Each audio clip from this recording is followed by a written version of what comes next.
Hey, so we are on part 13 of What's on the Shelf. And on this cubby, we have Scotland Yard, Century Eastern Wonders, Carcassonne, Cryptid, and Dream Home. So first, Scotland Yard. So I've had actually this one for a long time before we actually got it played. And then we were able to play with everybody. So it was a 6-player game and we did a couple of rounds. With this particular one, so the board is a map of London, and it's one versus all. So you get one person, that's Mr. X, and he's going around trying to get away, and everybody else is police officers trying to capture him. The only thing is we don't see all of his steps or where he goes. We can see if he's taking the taxi, or if he's taking the bus, or if he's walking. So you can kind of see based on where he might be, which area he might be going. So you're trying to get there to capture him. And then every so many steps he has to reveal where he is. So every other player kind of works together trying to nab him. Now when we played, half the time actually Mr. X got captured, so it was a neat game. It's cute. Definitely something it's entertaining. Since this video, or since I took the picture, actually this game has been donated to the Falcon Library, so I'll have to play it there next time. Next game on the cubby that I have is Century Eastern Wonders. I've actually played all 3 of the Century games, and I'm working on getting the full trilogy in my collection. This was the first one that I got. And this one's kind of neat. So you get a lot of different tiles that you kind of put together, and that builds the board. Each of those tiles have different trades that you can do. So you could put a green cube and get a brown cube and a red cube, or different things like that. So depending on what you're trying to accomplish, where in the map you would want to be. And then at the corners of the map, like there's 4 different corners where they're considered to be ports, are different orders that you can accomplish, and then that's what's going to give you points as well. This game, like the components are amazing. So we each player gets their own player board, and you have little merchant houses, I guess, that goes on your board, and then as you place them, because in order to be able to do the trade for on one of the tile, you need to be able to put your merchant house on it. Now if you're doing it, the first person doing it, you can just go ahead. If there's already merchant house there, you're going to have to pay extra resources to be able to put yours on there as well, and to be able to do the trade and move around. But then every time you take a merchant house off your board, the space underneath can be worth points. So the more merchant houses you put on the board, the more points you're going to score from your player board as well. Each resources come in a little bowl. Actually, the components in this are amazing because the bowls comes with the game. It's like little plastic bowls that'll hold everything instead of having to kind of pull out your own thing. I've never seen a game kind of provide stuff like that. Well, I guess Wingspan does a little bit too, but yeah, so you go around collecting resources, trading your resources so that you can fulfill these orders, and then whoever gets the most points at the end of the game wins. And it does look neat when you get all the merchant houses and the way the board looks. It kind of fills up fairly quickly, and it looks pretty cool. It's a little bit busy, I suppose, if you're not sure what you're looking for, but this is definitely one that we've enjoyed and we've played quite a few times. So the next game on my cubby is Carcassonne. Carcassonne was gifted to me a long time ago. It was one of the first modern games that I had in my game collection. And with this one here is everybody gets a handful of meeples that you can utilize as workers, and you put tiles building, I guess this, I don't know, like countryside.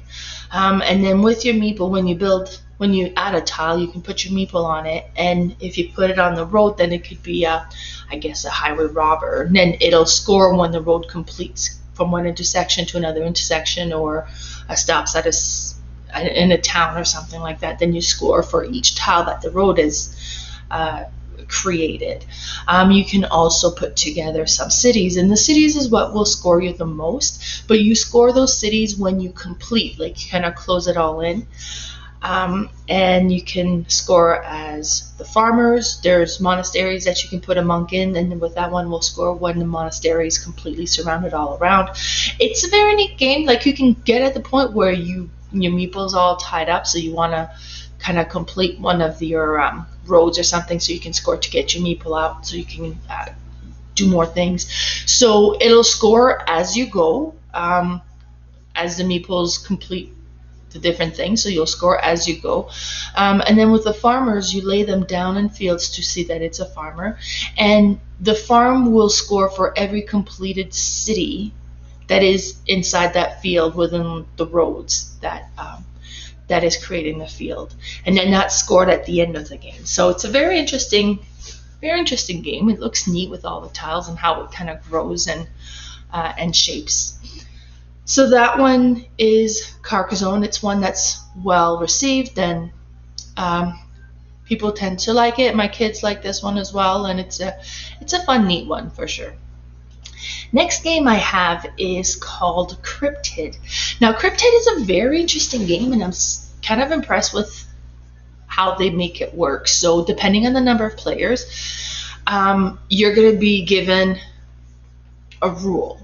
So if it's 4 players, every 4 player gets a different rule as to where the monster could be on the map. So maybe it says like it's within 2 spaces of the forest, or it's 3 spaces away from water, or different things like that. So you don't know what the rules the other player has, you know what you've got. But based on those rules, there's only one spot on the map that matches all those rules. And it changes all the time because you change the board up all the time. And each time all the players are giving the rules, and there's still only one spot on the board that matches. So how they kind of came up with that, it seems amazing to me. And it's a neat game. So you would kind of put your things like, okay, well, I think maybe it's there, and then the other players will let you know if it matches their rules or if it discredits their rules. And based on where you see where it can be, where it cannot be, you're trying to find where that monster location is. This one, I don't know. I'm not very good at it because I'm looking at the whole thing and I'm seeing just a bunch of tiles, and it's like, okay, what? So my friend Aaliyah, when we're playing with this one, she seems to kind of grasp the rules a lot better. With this one as well, as it's really important to make sure that everybody understands exactly what that means. So if it's within 2 tiles, does it mean like, so it's 2 tiles, or is it possibly the 3rd tiles? Like, you need to make sure that that's crystal clear, because if somebody gets the rule a little bit wrong, the whole game doesn't work, right? So that's what happened the first time we played. We had to restart just because it was not working. So that's kind of what it looks like here. The board as you're playing it. This was the board when we're playing it one time. So it's an interesting puzzle game for sure. It'll accommodate, I don't remember how many players, but it does the whole concept of how each rules will bring up only one space is very neat.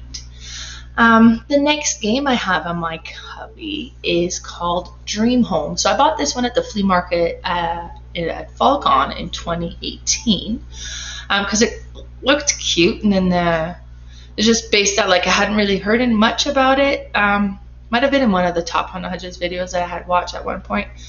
So I took it home. The board, the player boards on this one is just so flippin' cute.